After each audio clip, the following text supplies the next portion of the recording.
Thanks for joining us for today's episode of GirlExec. I'm Christy and I'm here with my brilliant friend Aisha. We're here to share insights on how to improve your emotional intelligence. And I have a few questions to start us off. Do you recognize the emotions you're feeling? And when you do, can you manage those feelings without allowing them to overtake you?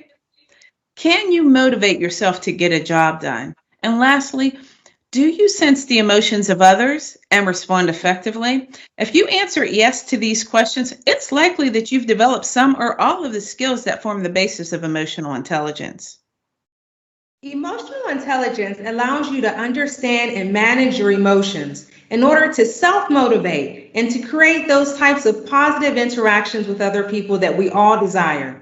It truly is a first step in realizing your full potential so that you can pour your whole self into your personal and professional success, your mind and your emotion. So when we think about what is emotional intelligence, it is something that could be learned and developed over time, unlike our fixed IQ. And there are 5 components to it. The first 3 really look inward. The first is self-awareness, the second is self-management, and the third is motivation. The latter 2 really begin to look outward, and they include empathy and social awareness. So those 5 elements make up a picture of emotional intelligence. So let's jump into understanding more about them and how we could develop each component. So starting on the inside, the first piece is self-awareness. And being self-aware means having that deep knowledge of your emotions so that you can recognize their impact on your performance and your relationships and adjust as needed. To become self-aware, you have to do a few things. Recognize when you have a strong emotion. Take time to understand how it's making you feel and understand what you tend to think or do as a result. This is key because the link between the things that you feel and how you behave is very strong. And when you're self-aware, you can take control of those behaviors instead of letting your emotions take control of you.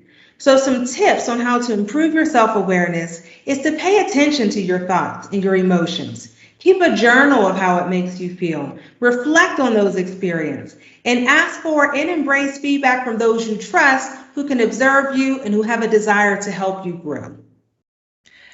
Self-awareness is really foundational to the second piece, which is self-management. Self-management is the ability to manage one's negative or positive, for that matter, or disruptive emotions, and to adapt to changes in circumstances. It doesn't mean putting emotions on lockdown or hiding your true feelings. It simply means waiting for the right time and place to express them. Those who are skilled in self-management tend to be flexible, adapting well to change. They also tend to manage conflict and diffuse tense or difficult situations very well. And thinking about tips to help you build and or improve is be mindful of your thoughts and feelings. As Aisha said, whatever you're thinking and feeling without intentionality will flow right on out. Work on accepting your emotions. There's no good or bad to emotions. They're emotions. Understanding and being aware of them is what's most important. And look at challenges as opportunities. And lastly, recognize that you have the choice in how you respond. Chris, you said a mouthful. Time and place is everything. The next point is motivation. Motivation is focused on that ability to motivate ourselves, to have that personal drive to improve and achieve versus an overdependence on praise or reward from others. Motivation is what pushes us to reach our goals, to feel fulfilled, and to improve our lives. But the key here is that you have to learn to motivate yourself. You cannot depend on others to do it for you, because that only sets you up for emotional disappointment, which definitely will not help your emotional intelligence. Those people who are internally motivated have a passion to fulfill their own needs and their own goals. They tend to be action-oriented. They tend to always look for ways to do things better. So if you want to improve upon that motivation from the inside, try to avoid overusing external rewards for validation. Celebrate your results. Focus on setting those small goals that you can reach to give you momentum. And find challenges that keep things interesting for you so you always feel like you're growing. You know, I'm always trying to find a new challenge, got a new plan to do something. True. So next up is empathy. Demonstrating empathy is the ability to recognize and understand how others are feeling and consider those feelings before responding in social situations. Those competent in this area are able to sense who possesses power in different relationships. Think about that in a work context. They also understand how these forces influence feelings and behaviors. And because of this, they can accurately interpret different situations that hinge on such power dynamics. So when you think about how to build greater empathy, engage in a cause such as a community project. And I say this because when you engage in a community project, 9 times out of 10, you're engaging in something that is new.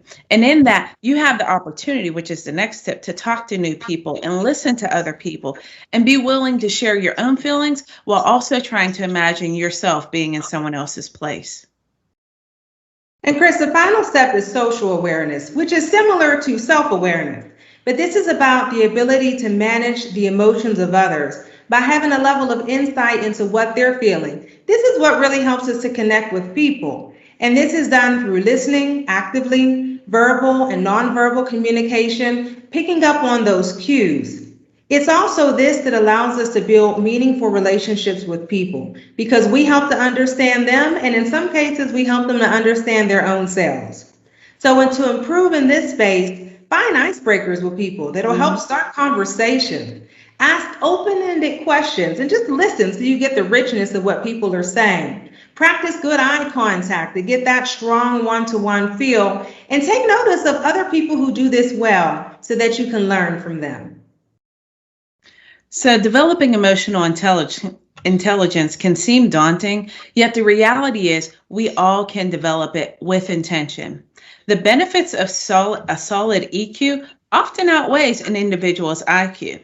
It helps to build rich personal relationships and enable success in your performance and overall career.